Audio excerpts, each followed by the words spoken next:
music lovers, how are you doing? Jack from Peach Guitars here. Hope you're doing well today. Today it's my massive pleasure to finally spend some more time and chat once again to the great Mr. Andy Wood. And Andy, I'm sorry for stealing your introduction there, but it's a good one.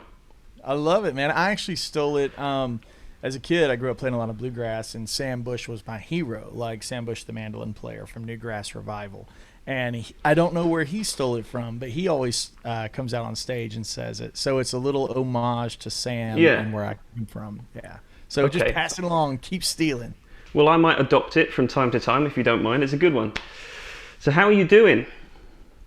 Man, I'm great. I'm really busy with the pedal launch and everything, and the music industry looks like it might be awaking from its slumber just a touch, which is nice.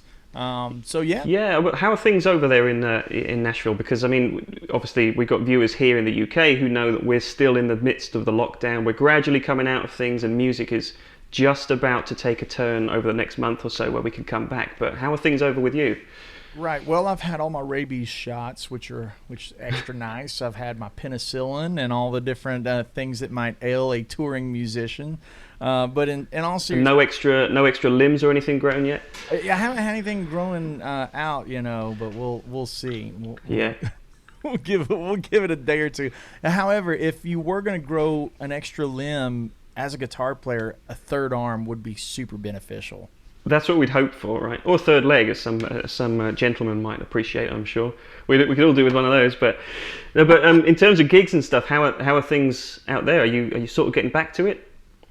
So I'm doing the John Petrucci Dreamcatcher event, which is the his guitar camp in Irvine, and that's in July, and that's my first. Actually, that's my second back gig. I do a band called the Kennedy Wood Band with Dave Kennedy out of Nashville. He's a guy that's a Warner publishing writer, and we have a band together. And we did a gig back this month. It was great. No, nothing crazy. And then the John Petrucci thing's in July, and then I do my camp at the end of August. So there are events scheduled. The local scene. They're allowing, your bar band, weekend warrior type of bands start to come back a little bit. Okay. So like I said, it's like nobody's touring stadiums yet, but people are putting those on the calendar for end of third quarter type arrival time. That's so perfect. Stapleton and Marcus King are doing a tour. It hasn't started yet, but everybody's kind of like.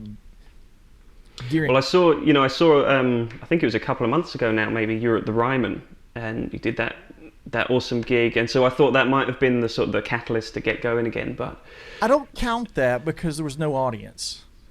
True, I suppose so. It was just a live stream. And that's been really fun, man. I can't say enough good things about all three of the Rascal Flatts guys. It's always fun to work with those guys, and Gary's got a new album out. I'm actually going to be on the Bobby Bones show tonight. Bobby Bones, for those that don't know, I guess across the pond, he's very much like a country version of like a Howard Stern or Mancow. Like he's one of the most biggest prominent names in the radio industry, country pop radio. So, it's always fun to do that, and so things are kind of sneaking back in.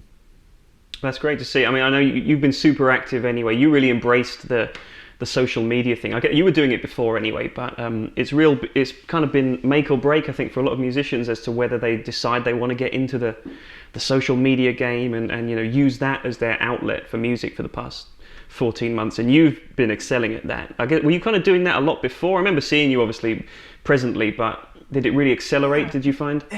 That's a great question. I think a lot of it is to blame to Uncle Ben Eller. And if anybody knows Ben Eller online, he does the Weekend Wing Shop. He's the guy that tells everybody this is why you suck at guitar. He's got that YouTube channel. Okay.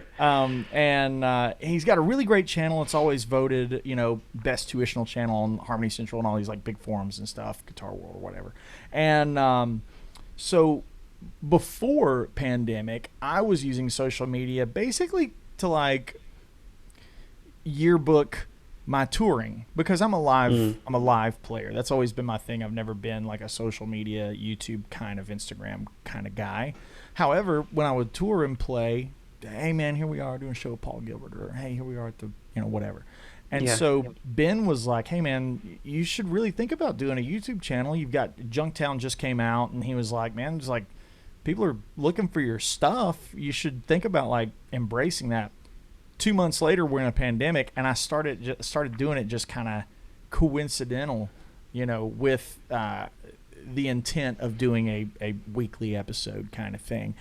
I had no idea the pandemic was going to happen. So once that happened and there were no more live gigs, I'd already kind of started making a path of at least some kind of weekly regime to keep the mind busy during the downtime. And so, yeah, it's been great, man. The community's awesome.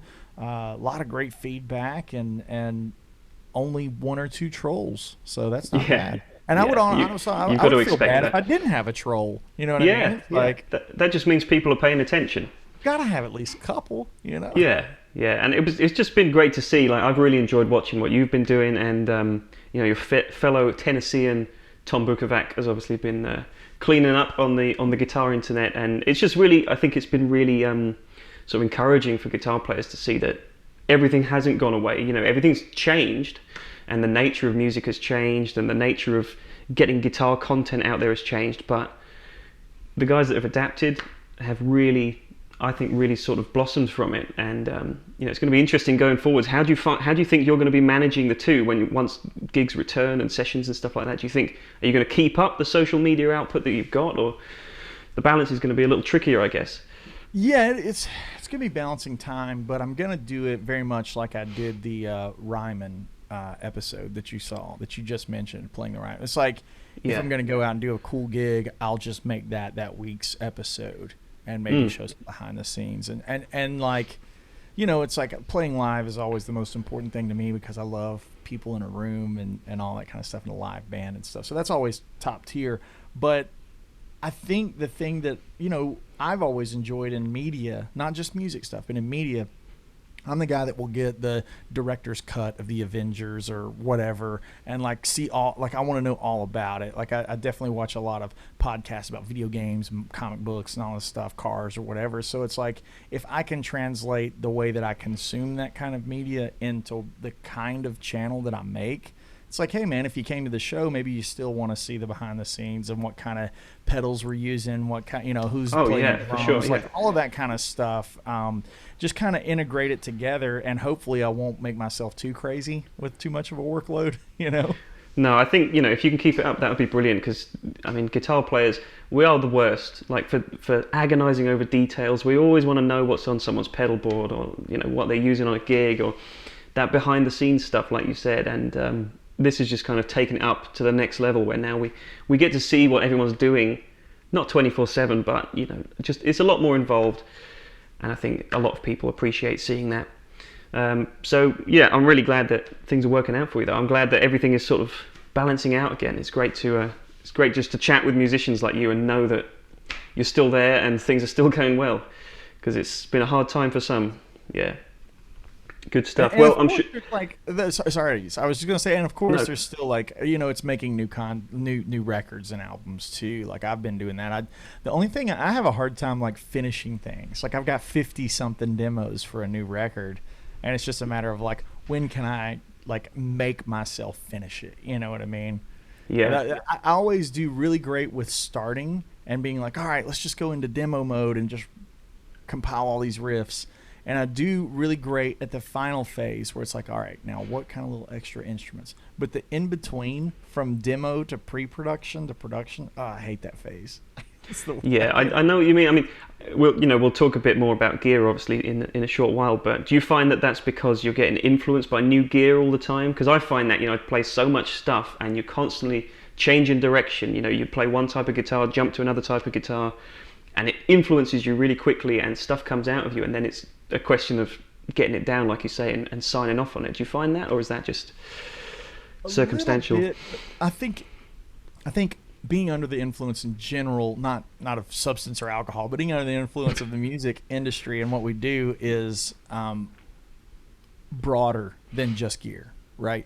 So, like, for example, I'll go in to work on a tune, and then I'll get it to where it starts feeling good, and I'll be like, oh man, is it too much like this? Is it too much like, I start like overanalyzing like what I've been listening to. I'm like, oh man, am I playing like, do I sound too much like my influences? You know, I'm trying to like, wait a minute, does this sound like something that I've played before? And like I get into that over analytical side of just being influenced by great music. And I think that's a dangerous line, because I love to hear my favorite heroes, and I love to hear their influences in their playing.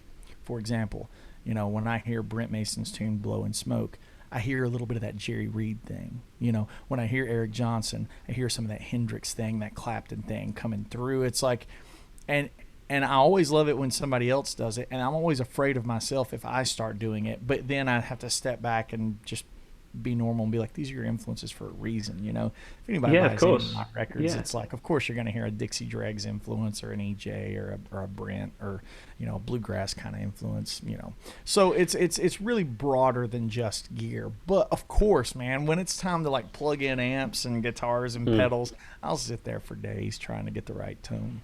Yeah, but it's interesting with you because like just the four that you just listed off there were such diverse artists that you just mentioned. You know, it's not from one camp at all. You're really a chameleon of guitar players. And how do you reckon that kind of came about, out of necessity? Did you find that, you know, to get certain gigs, or did you just took it all in?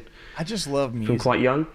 Yeah, now I was a lot more closed-minded as a youngster. Only wanted bluegrass, Newgrass Revival, Bela Fleck, Tony Rice, Jerry Douglas, Sam Bush. That's the Bible. Don't need the rest of the stuff. Extra weight, don't need it, you know. And then I got the Mark O'Connor record because he was my favorite fiddle player, and I got the Mark O'Connor record, New Nashville Cats, and it had the Pick It Apart song on it, and that's the first time I heard electric guitar and was like, I want to do that. So then from there, that was the gateway into like the Dixie Dregs, because O'Connor played with the Dixie Dregs, and then of course from there it was like, oh my God, Eddie Van Halen, like when I heard that, I was like, this is ridiculous. Another great big pinnacle moment was getting the G3 concert that had Steve Vai, Satriani, and EJ on it. And up until that moment in my life, everything was picked, right? Like that's just the way I heard things. That's the way it made sense. It was cusp, like American, what was it, America Online or whatever the internet server was, all that stuff. Internet wasn't fast enough to stream high quality video and stuff, right? So I was like a cusp child. And so I remember having internet, but it's sucking. And then I remember waking up one day and I was like, what is YouTube, and why do we all, now I can watch everything, right?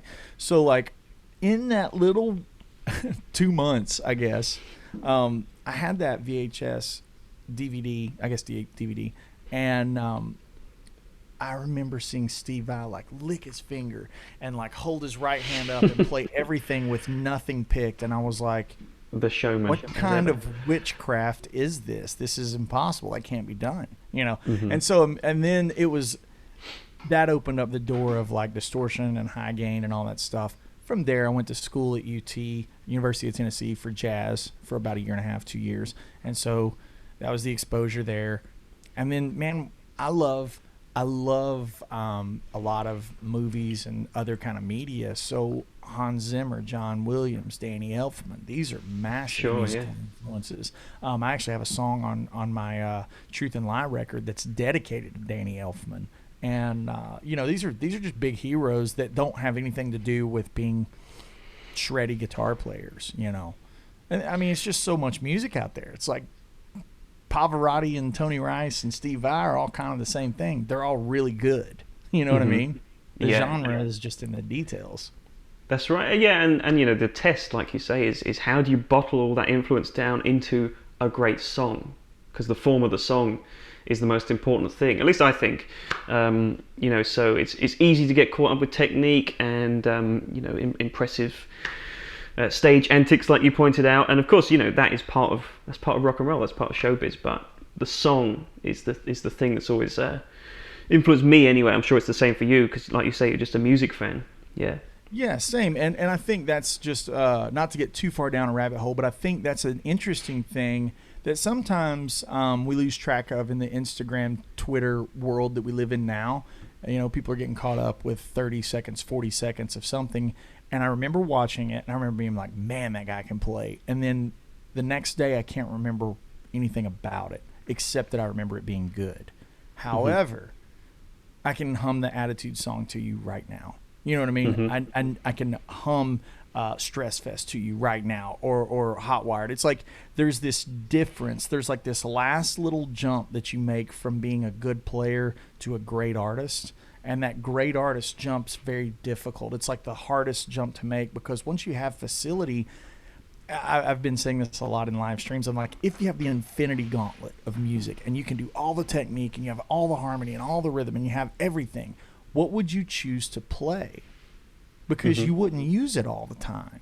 You know what I mean? Because if you did, you would never write a Nessun Dorma or Panama or Donna Lee. You know what I mean? It's like you don't use everything. So the interesting thing is, like, now I'm almost turning into old man yelling at a cloud. I'm like, well, where's the song? Like, yeah, you can play your butt off. I want a hook. Give me that hook, baby. Give me that. We all love Cliffs of Dover because it's the hook. I mean, of course, the shredding's amazing, right, and this is something that Ben Eller says a lot. Is I want to know when the guitar solo starts in a song that's just a guitar solo. Exactly. Yeah. Yeah. And I think guys like Leslie West were really the kings of that kind of thing. Just playing for the song, and that's where the influence comes from as well. Like you say, to be influenced, it's got to be memorable, and so that is the stuff that sticks with you, and that's what makes a good influence. I'm glad we agree. It's super challenging though. Like, it's great. It's like the easiest thing to all sit and agree on, but when you come time to make it, time to do it is so challenging. And I felt like I struggled, especially my first record. I was a lot younger, and I was definitely trying to play as many things as I could. And then the second record was huge. It was a double record. You know what I mean? One side all acoustic, one side all electric. And the third record, or the fourth record, because I did a live record. The fourth record, I finally felt like, okay, these sound like songs before the guitar solos. I'm starting to kind of grasp it. And so now I'm putting that pressure on myself, and I've got these 50 demos, and I'm just kind of beating myself up on, like, well, you got to do the song thing, man. So that's why it's hard to make that next jump into recording mode. Yeah, definitely. Well, I can't wait to hear it though. When you do decide to put out whatever you want to put out, it's I'm glad to hear that there's kind of that emphasis on the song. I mean, everything you've done that I've heard has been fantastic, but I like to hear that emphasis on the song. I think a lot of people do, and it's great that you're a guy who totally gets that. But lest we just talk about songs and music all day, I think the reason a lot of people will be watching this video is because I think earlier this week or last week, this guy came out, the Gearbox. So I know you've done a great video yourself on this pedal. A lot of people have done videos on this now. You did a great video. Some great playing, man. Oh, well, thank you, sir. Thank you very much. It was, I just kind of plugged this in, and it felt very homely to me, because I've always loved pedals like this where you've got just a great mid-rangey boost and then an amp style sound as well. And so that felt like home to me. What does this mean to you? Like, what did you want to get out of this pedal? What did this format suggest to you initially? Before it was named, and before any thematics went into naming, I wanted the working man's pedal, the gigging man's pedal. And that translates to the guy that's playing at the club on the weekend. That translates to the touring artist who has a pedal board, and sometimes they're thrown into a backline scenario and the amps aren't great. And I wanted the thing that's like, I tried to use my years of experience on the road and be like, what are my problems? Okay, fix them. I love, it's got a lot of people have been like, oh man, it's got a lot of knobs, and I'm like, it really doesn't when you think about it as two different pedals. Actually, we trimmed a lot of fat, and that's where the race car vibe for the Gearbox came from. Right. If you were to get a brand new Lamborghini, or if you were to see the track Lamborghini, like the track Lamborghini has less stuff in it to make it go faster. You know what I mean? So when we were designing the pedal, like really laying it out outside of audio tweaks, outside of these kind of just the raw format, I was like, take everything out of that circuit that I don't like like take it all out. It's just more stuff that I don't use, and I just wanted to simplify everything. One of the things on the Klon side, the Tumnus, so many people make that circuit, and a lot of people really stress out about getting it super accurate as far as the gain and the level.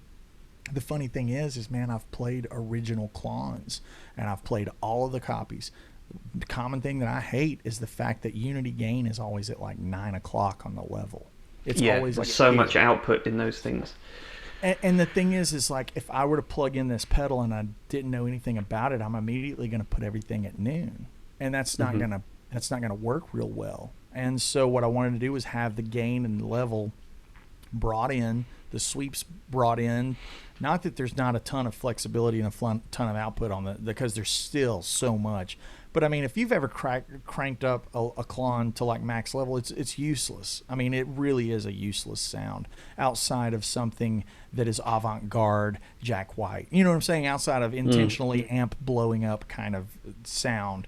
So I wanted to reel that in. And on the Pinnacle side, there's very much a sweet spot. If anybody knows anything about Brian's Pinnacle circuit, it's mutated countlessly through the years. It was small and it had tone and contour. Then it was big and it had tone and contour and a boost. And then it had a 3-band EQ. And then it had this. And then it had this. So I had him just gut the whole thing. I have multiple versions of the Pinnacle.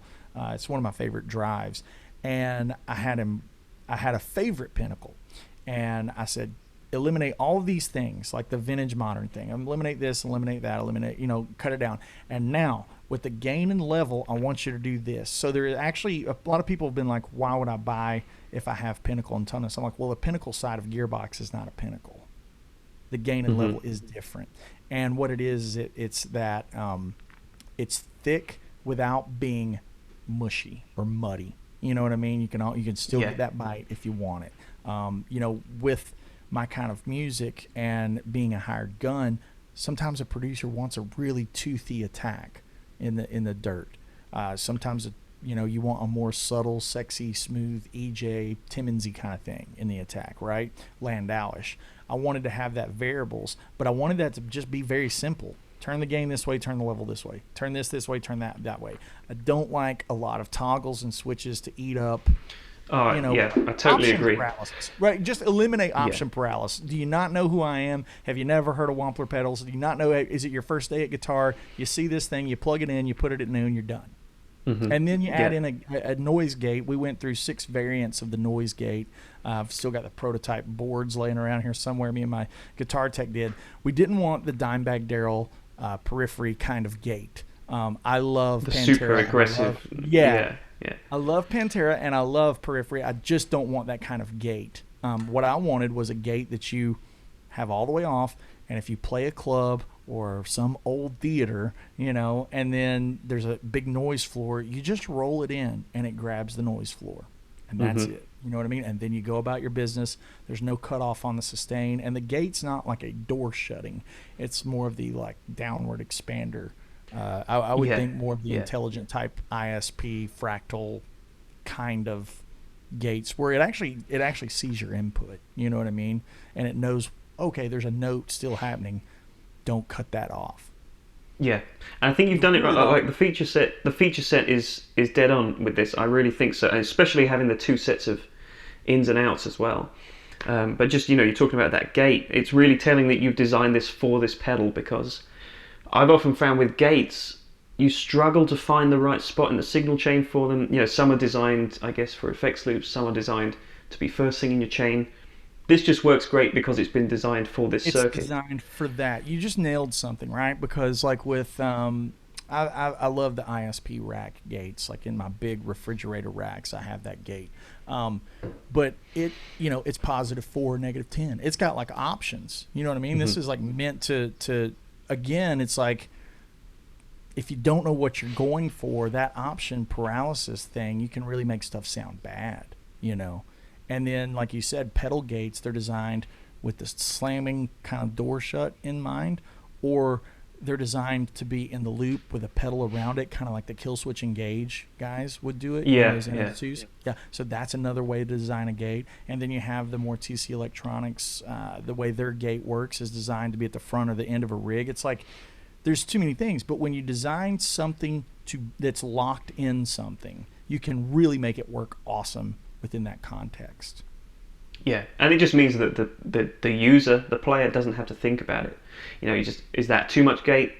Just turn it down a bit, and vice versa. So, yeah, it's a great design, and congratulate. I guess the launch was fantastic. It went really well. It was great to see this pedal everywhere for the past few days. Even now, still seeing it all over social media and stuff. And I guess that's kind of played into the social media game that, like we were discussing earlier about the past year. You know how to put this thing across now and make people understand what it's about really simplistically, and put it across really efficiently and effectively. Did you find that with the launch? Because I know you had your Sir pedal before as well, but I feel like this one was really right at the forefront of people's minds, and you did a great job of sort of putting this out there straight away. Yeah, it's interesting. I think it's just the nature of two different companies and how they like to promote things. Sir is John's like family. You know what I mean? I've worked with those guys forever. I mean, it's like I can't even imagine playing another guitar. Like, and Kevin did a fabulous job on my comp, and there was a lot of things that went into that. I think the biggest difference is it's a compressor versus a dirt pedal. Mm-hmm. You know what I mean? Yeah. So yeah. just people sometimes struggle to get their heads around it. Yeah. When you're dealing with compression, it's like a lot of people don't even really, maybe not even in the market for that. They just don't care. It's like releasing a new flanger. If you're not into flangers, you're not going to care. You know what I mean? Yeah. But with a dirt pedal, it's like the universal language of guitar. So that in and of that's a good itself, point. I think, is the biggest difference. I mean, that's really what it boils down to.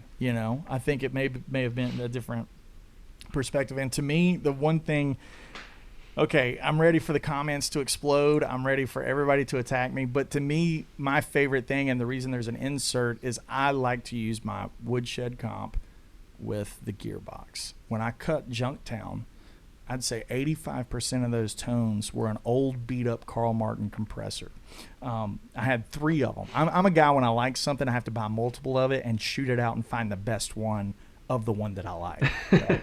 That's a good idea. I'm super neurotic, right? So I had 3 or 4 of those Carl Martins, and I found it. I found the one that was like, dude, this one's awesome. Super inconvenient things about it, like the AC cable can never leave. It's gigantic, but it sounded amazing. I've shot out the pinnacles that I had. That's 85% of all of the tones on Junktown. So when I went to have signature pedals, I was like, that's the benchmark. And what can we do that I hated about those designs? And it's not to be cold or callous about the word hate, but it's like, dude, there's things, it's just like, I don't like this. It's all about the user experience, isn't it? That's right. And I think that's something we're all learning in the digital age with things like modelers. Right. We're all learning about the user experience. How do you streamline that? You know what I mean? And at the end of the day, I'm looking down at my desk, and I've got a Fractal FM3 with a Gearbox into the front of it. I've never even plugged it in until yesterday. And I was like, dude, this sounds great. Like, okay, now I can use this in front of that, And then I've got a wall of amps behind me. It's just kind of visualizing that you have a lot of tools, and with enough time, you can figure out anything and get a great tone. But how do you do the one thing, save your time? I want to play the guitar more than I want to look for EQs and tones and dirts and knobs. I want to play. Absolutely, yeah. And you talked earlier about the option paralysis that people find, and if anyone isn't familiar with Andy's comp, it's this right here. I'm just showing it to camera. Teeny tiny, 4 controls, or three knobs and 1 switch. So that's even fewer options. And I've played around with this. It took me a minute just to understand. Because if you're not familiar with the studio terms of compression, it kind of is a little bit of a head scratcher at first, but very quickly you realize this one does a lot, depending on how these are set. And you quickly learn these relationships, and you can get a lot out of this for being such a simple on the surface pedal. I've played a bunch of other compressors, and this does a really unique thing. Yeah, And it's a bit so, more like a boost in a lot of ways. The things yeah, with compression is being a telly chicken picking kind of home base. Like that's what I grew up doing. Dynacomp just takes the top end and just smushes it. And hmm and as I've changed my flavors of what I look for in compression, I want to keep those transients and those sparkles up top, but I want that really nice sustain, that singability. You know what I mean? And hmm so like I look for some of those old school Dan Huff tones. Like he's the master of compression, in my opinion. Like Dan Huff just always had like the silky smooth tone, and that was such an integral part of it. So when I did my comp, it was a lot more based on a kind of a studio lingo. Here's your threshold. Here's your yeah, ratio. And the easy way for any viewer that doesn't understand that ratio is, think of it like a blend, except it acts different than a blend. A blend has your dry circuit and your compressed circuit, and you're marrying them. The ratio is actually the ratio of compression and downward expanding.